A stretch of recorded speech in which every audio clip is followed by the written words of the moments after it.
don't forget, Zach and I have our what is those things called? A podcast, where Zach and I swim with dolphins, and while we're swimming with the pod of dolphins, we're, talking about various things about the car business that you might find interesting. It's called Your Auto Insider, and it's available on Apple, Spotify, and that Google podcast thing.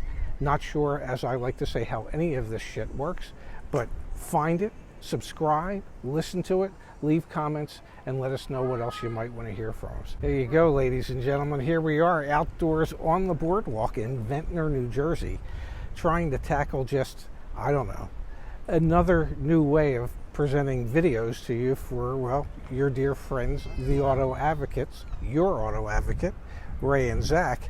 And today, Zach asked me to talk about the customer satisfaction surveys that all the manufacturers send to people who buy new cars, and what that all means. So basically, the satisfaction surveys are sent to every customer. They're either emailed directly to the customer, which is obviously the easiest way to do it, or still in some cases actually mailed to their physical address. And they're asked a series of questions in regards to their recent purchase. In many cases, the series of questions can be anywhere from 20 to 40 questions, and they get rather in depth into things like, well, what other vehicles might have you considered? Why did you select the vehicle that you selected? Why did you select the dealership that you selected? What did you think of the comfort of the chairs, and how was the lounge, and what kind of refreshments were available, and things along those lines. And what they're really trying to find out is, well, how happy you were with the car buying experience. And, well, we all know, with or without a survey, that, well, most people actually hate that experience, and with good reason in most cases. I'm as mad as hell, and I'm not going to take this anymore!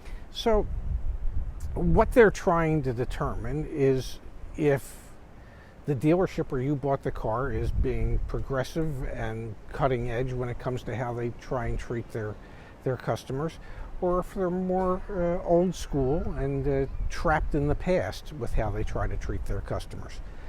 And ultimately, that reflects both on the dealership, the sales management team, and the salesperson. And the salesperson is usually held responsible for how good the survey is or isn't that's answered by the customer. And oftentimes, even though the manufacturer says you're not allowed to coach your customer on how to answer the survey, you'll often hear salespeople say to you, hey, this is my report card. It's pass-fail. If you don't just say yes or give me the top score in every category, well, then I actually fail. And oftentimes, my pay plan is tied in to that survey. There are bonuses that I can earn from either the manufacturer or from the dealership that I work for. And if I don't score high enough on the surveys, like 98% or above, then I'm not going to earn that bonus. And so if you're mad at the finance guy and you don't like that experience, well, the finance guy doesn't get punished. The sales guy gets punished. Doesn't seem fair, but that's just the way it works. Realistically, in my world, I think there should be two questions to a survey, and it really should be pretty simple. Are you happy with the car? Yes or no? And the second question should be, well, would you do business with that dealership again? Yes or no? Pretty simple. If the answer to that is yes, I would, then that would indicate to me as the manufacturer that the dealership is doing things the right way and doing things that will generate customer loyalty to both the brand and the dealership. If the answer is no, then, well, perhaps you want to send your factory rep to counsel the dealership and the dealership's personnel onto what they could do to maybe improve that aspect of the customer experience. So surveys play a vital role in what dealerships do. It also earns them extra money from the manufacturers for having top-notch scores, which is another reason why everybody begs the customers to only give them good scores. There's money riding from the manufacturer, there's money for the salespeople riding on it, there's money for the sales managers riding on it. So with all that money riding on it, the likelihood of actually getting people to not coach and to have customers really give their honest answers and opinions are pretty much diminished, because everybody's going to beg, borrow, and steal to get a good survey. I hate them, and that's just the way it is. Most dealers I know hate them. Most dealership personnel, the guys and gals, just absolutely hate them. But it's a part of life, and it's part of what they have to deal with, and as a customer, it's part of what you have to deal with. There's other things to think about when it comes to these surveys. It's not just the salesperson that's being scored, it's the entire dealership and dealership operation that's being scored.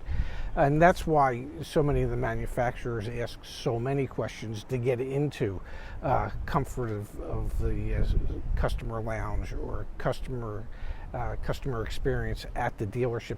It's to find out exactly what the dealership's doing, because the dealership gets a separate score that goes into a report card and a scorecard that the manufacturer keeps to determine an overall yearly bonus that the manufacturer will pay to the dealership if they hit certain levels of satisfaction in sales, service, parts, and finance. So the surveys, as much as we hate them, they're here to stay, I'm afraid. And, feel free to really say what you like, but be kind. People's income depends on it. So this, ladies and gentlemen, now that Zach is filming, this used to be called the Sands Motel. This is in Ventnor, New Jersey. And this is where, as a kid, my father would rent a kitchenette, a unit, a one bedroom with a separate sleeping area for, me, where we would spend our summers. God bless my father, he always made that possible so that we'd be able to do that.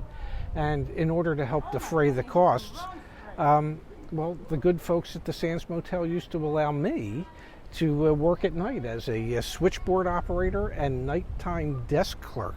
That's right, they actually had a switchboard, ladies and gentlemen, like the good old days. And I used to run that switchboard for them at night and check customers are in at night. And then the building next to it is the accompanying apartment complex for this whole facility. And when I was really nice, they let me have a basement apartment in there for free. And the reason it was for free is because, high tide, the floor might get wet. Big storms, the apartment definitely flooded. But it was a fun place to live and a fun place to spend my summers. Spent many a time in that pool over there. Spent much time on this beach right here. It's Ventnor, New Jersey. It doesn't get much better than that, folks. And now you get to spend it with your son. Yeah, now I get to spend it with my son. Yeah, he's taken over the whole damn place. It's just amazing. What do you think, not having Zach say a word? I don't know. I kind of like it. Thanks for watching today, and hopefully we'll see you again soon.